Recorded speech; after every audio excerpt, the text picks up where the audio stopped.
Welcome back to Gardening by the Sea. This is the urban edition. I'd like to take you on a small tour of my urban garden.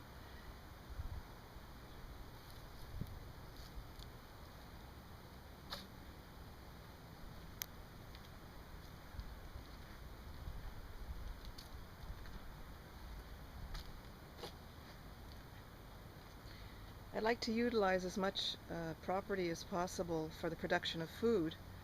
Here in the front yard I have corn growing, and the variety of this corn is peaches and cream bicolor.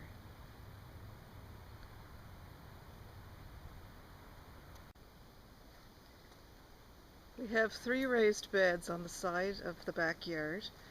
This one houses herbs, tomatoes, and I have some cucumbers along the fence at the back. Here we have dill, winter savory, and the variety of the tomatoes in this plot are rainbow. They're called rainbow blend. I'm trying something different this year. There's quite a diversity in the color of these tomatoes. I have some butter crunch lettuce in the middle, some fern leaf dill,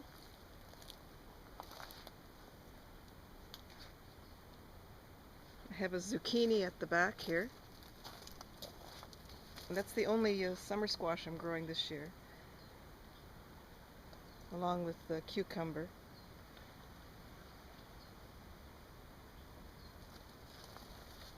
Over in this raised bed I have more tomato, again the rainbow blend variety.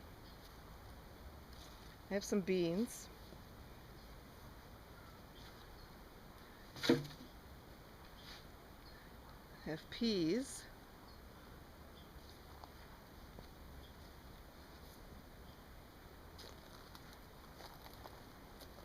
Another summer squash, zucchini, and you can see the zucchini. I have 1, 2, 3, 4 on that vine, on plant. There's some basil here as well.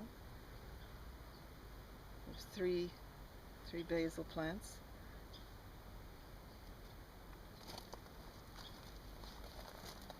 And in the third container, or third raised bed, we have butter crunch along the outside in this row, butter crunch lettuce, head lettuce, 3 rows of carrots,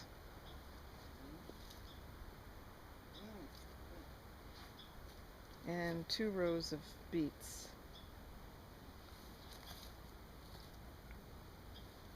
And these are Detroit Red variety. I have the composters in the back, or as we call them, our Daleks. And we have our miniature dwarf golden delicious tree, which is providing a lot of apples this year. Lovely cluster of apples here. Here's another raised bed, and we have beans and beets growing in this one. And the one at the back here, we just finished some mesclun mix, and we I cleared all that out, weeded it, and planted or sowed some pickling cucumbers. So I'm looking forward to have those germinate. It's nearly the end of July right now. So here we have a Swiss chard, lovely color of Swiss chard.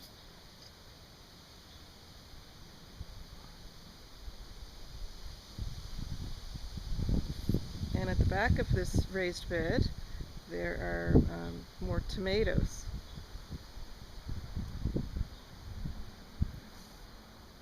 Here's another raised bed of tomatoes. And this variety is Early Girl. I have another raised bed of peas. This variety of peas is Lincoln Provider. It's the first time I've tried that variety. And they certainly don't disappoint. I mean, they're providing many peas this year. And they're a good size pea too. Lovely size. There's another cluster of them. They just keep going and going.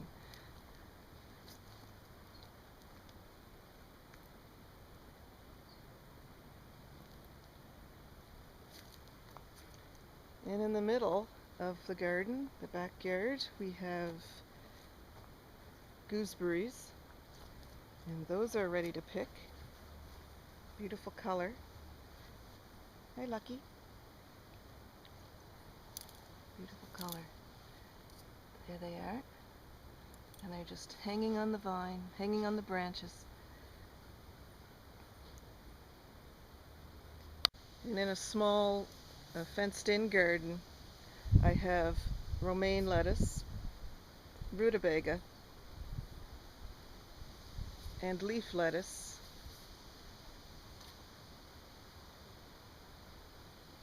With some cucumbers along the side here. I have some tomatoes. I just started some tomato plants in the middle.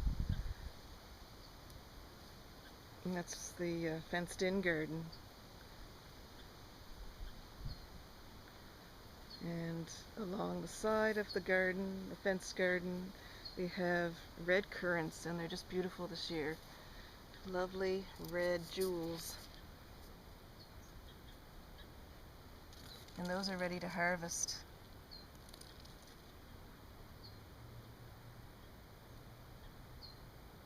And I have 2 of those here.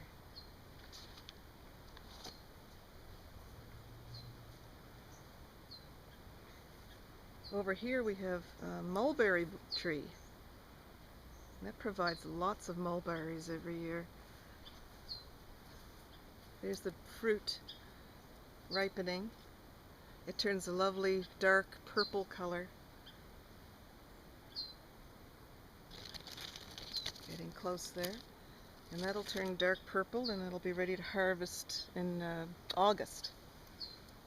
We have a few apple trees here in our orchard.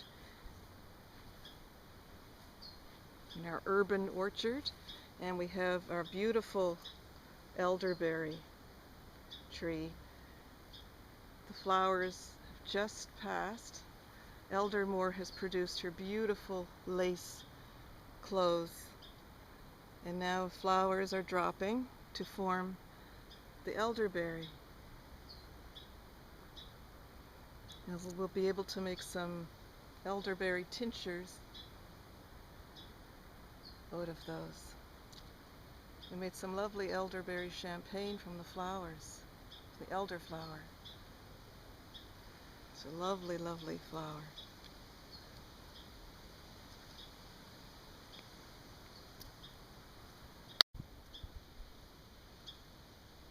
And walking again in the backyard towards the back of the garden, we have again some more corn growing,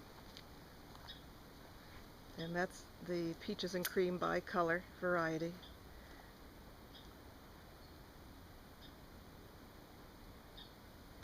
And the strawberry bed, which produced a lot of strawberries this year. We have 2 raised beds that contain strawberry plants. And they've done very well this year.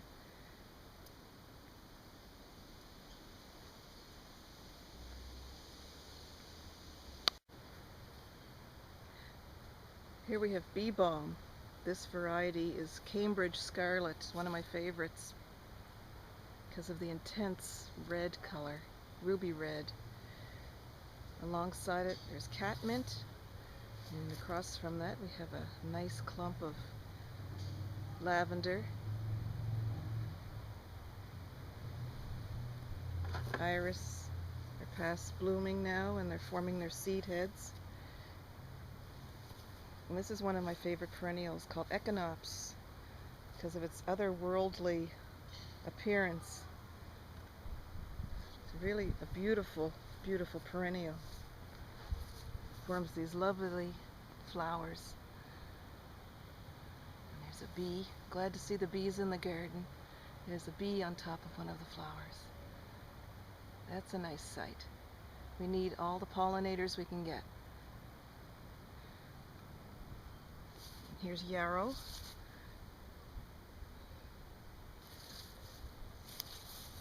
And in the front yard, here's a nice combination of yarrow and lavender.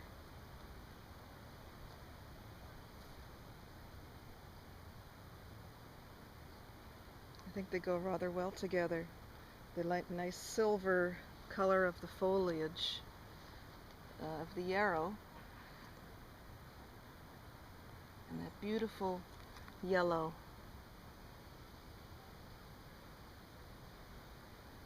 And there's a damselfly. Oops, there it is. We have the sedum autumn joy forming its flower heads. And of course the beautiful lavender, which goes so well with the yellow of the yarrow. It's a pretty color.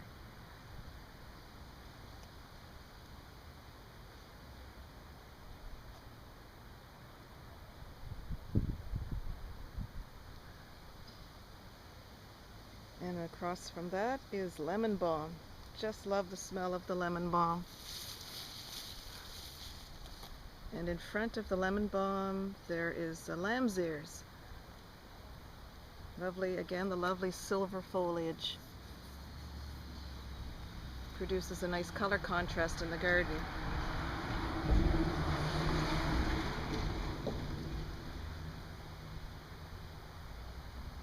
Time of year when the gaillardia, or blanket flower, is in full bloom.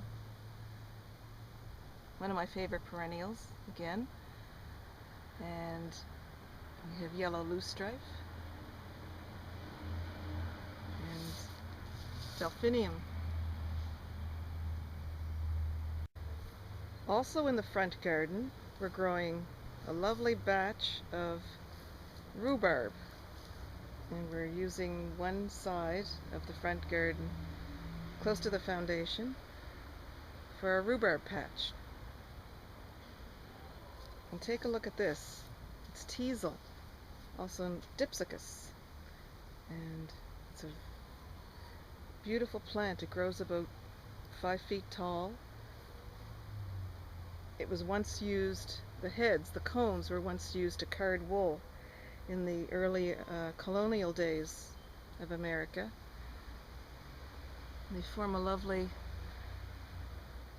halo around the seed head, the purple flowers. It's a lovely, lovely plant. It's in the thistle family.